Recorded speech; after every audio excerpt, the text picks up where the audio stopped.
यह ओशो की बहुत ही फेमस किताब है जिसका नाम है कहे कबीर दीवाना।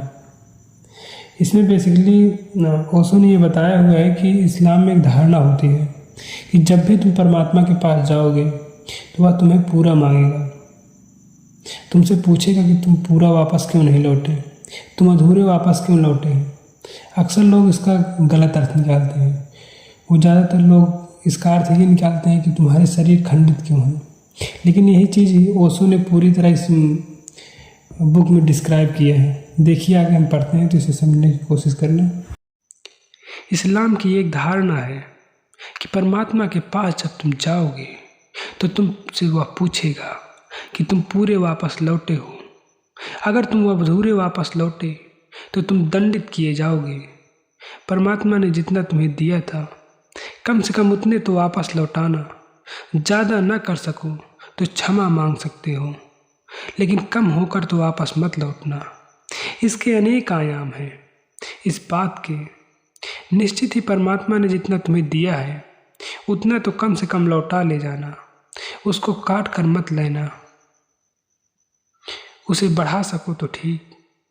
बीज दिया था, अगर फूल हो सके तो ठीक, लेकिन कम से कम बीज तो लौटा देना। जीसस की एक बड़ी ही प्राचीन कथा है। जीसस निरंतर उसे दोहराते थे कि एक बाप ने अपने 3 बेटों में संपत्ति का बंटवारा करना चाहता था, लेकिन निश्चित न कर पाता था कि कौन योग्य है और कौन सुपात्र है। तीनों ही जुड़वा पैदा हुए थे, इसलिए उम्र का भी तय न किया जा सकता था। तीनों एक से बुद्धिमान थे, तो उसने एक फकीर से सलाह ली। फकीर ने उन्हें एक गुरु बताया।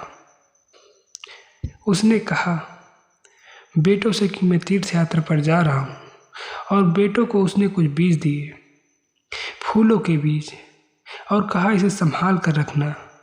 जब मैं वापस आऊँ तब तुम्हें इसे वापस कर मांगूंगा। पहले बेटे ने सोचा कि इन बीजों का कोई बच्चे उठा ले जाएंगे, कोई जानवर चढ़ गया, तिजोरी में बंद कर दें। तिजोरी में बंद करके रख दिए। निश्चिंत हो गया। लोहे की तिजोरी, चोरों का क्या डर है। और कौन चोर लोहे की तिजोरी तोड़कर बीज चुराने आएगा। वह निश्चिंत रहा, बाप आएगा तो लौटा देंगे। दूसरे ने सोचा कि तिजोरी में रखूं, बीज सड़ सकते हैं, और बाप ने ताज़ा बीज दिए हैं, तो सड़े बीज लौटाऊं तो यह लौटाना ना हुआ। क्या करूं? बीज जीवित कैसे रहे। उसने सोचा बाजार में बेच दूं, तिजोरी में रुपए रख दूं, बाप जब वापस आएगा बाजार से बीज खरीद कर लौटा देंगे। तीसरे ने सोचा कि बीज का अर्थ ही होता है होने की संभावना। बीज का अर्थ ही होता है जो होने को तत्पर है, जिसके भीतर कुछ होने को मचल रहा है। तो बाप ने बीज दिए हैं, मतलब साफ है। इन्हें इतना ही नहीं जिसने रखा वह तो नासमझ है। ये तो बढ़ने को राजी थे, ये तो फूल बनने को राजी थे, और ये बीज से करोड़ों बीज पैदा होने को राजी थे। पता नहीं बाप कब लौटे। तीर्थ लंबा है, यात्रा वर्षों लगेंगी। उसने बीज बो दिए। 3 बरस बाद बाप वापस लौटा। पहले बेटे को उसने कहा, उसने तिजोरी की चाबी दे दी। खोली गई तिजोरी, करीब करीब सभी बीज सड़ चुके थे। ना हवा लगी, ना सूरज की रोशनी लगी, और ना ही उस पर ध्यान नहीं दिया। 3 वर्ष तक तिजोरी में लोहे की तिजोरी में बंद रही। बीज कोई लोहे की तिजोरियों में बंद करने की चीज थोड़ी ही है। उसे खुला आकाश चाहिए, हवा के फुलक चाहिए, रोशनी चाहिए। वे जिंदा रह सकते हैं। वे सब सड़ गए थे, और जिन बीजों के फूलों का अपूर्व सुवास पैदा हो सकती थी, उनकी जगह उस तिजोरी से सिर्फ दुर्गंध निकली, सड़े हुए बीजों की दुर्गंध। बाप ने कहा, तुमने संभाला तो, लेकिन संभाल ना पाए। तुम मेरी संपत्ति के अधिकारी ना हो सकोगे। तुम नासमझ हो। जितना मैं तुम्हें दे गया था उतने भी तुम वापस ना कर पाए। ये बीज तो समाप्त हो गए। इनमें से अब एक भी जीवित नहीं है। अब इनको बोओगे तो कुछ भी पैदा ना होगा। ये तो राख है और मैं तुम्हें बीज दे गया था। बीज थे जीवंत, उनमें संभावना थी बहुत कुछ होने की। इनकी सारी संभावना खो गई। ये सिर्फ राख ही है, इनमें कुछ भी नहीं हो सकता। ये बस कब्रें हैं। दूसरे बेटे से कहा। दूसरा बेटा भागा बाजार गया और रुपए लेकर बाजार पहुंचा।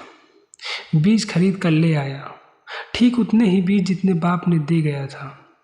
बाप ने कहा कि तुम थोड़े कुशल हो, लेकिन तुम भी काफ़ी नहीं हो, क्योंकि जितना दिया था उतना ही लौटाना भी कोई लौटाना है।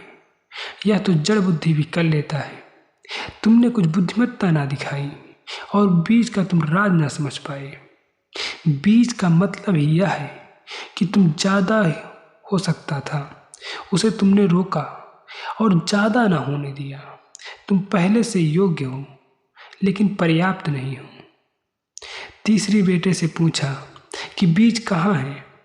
तीसरा बेटा बाप को भवन के पीछे ले गया, जहाँ सारा बगीचा फूलों और बीजों से भरा था। उसके बेटे ने कहा, ये रहे आपके बीज, आप दे गए थे। मैंने कहा इन्हें बचा कर रखने में मौत हो सकती है। इन्हें बाजार में बेचना उचित न मालूम पड़ा, क्योंकि आप सुरक्षित रखने को कह गए थे और फिर आपने चाहा था कि यही बीज वापस लौटाने। बाजार से तो वे दूसरे बीज वापस लौटेंगे, वे ना होंगे। फिर वे उतने ही होंगे जितने आप दिए थे। तो मैंने तो बीज बो दिए, अब ये वृक्ष हो गए हैं। इनमें बहुत से बीज लग गए हैं, बहुत से फूल लग गए हैं। 1000 गुना करके वो आपको वापस लौटाता हूँ। स्वभावतः तीसरा बेटा ही संपत्ति का मालिक हो गया। इस्लाम कहता है, परमात्मा तुम्हें जितना दिया है कम से कम उतना तो लौटाना। अगर बढ़ा सको तो बहुत। और इस आधार पर इस्लाम की सर्जरी करना पसंद नहीं करते लोग।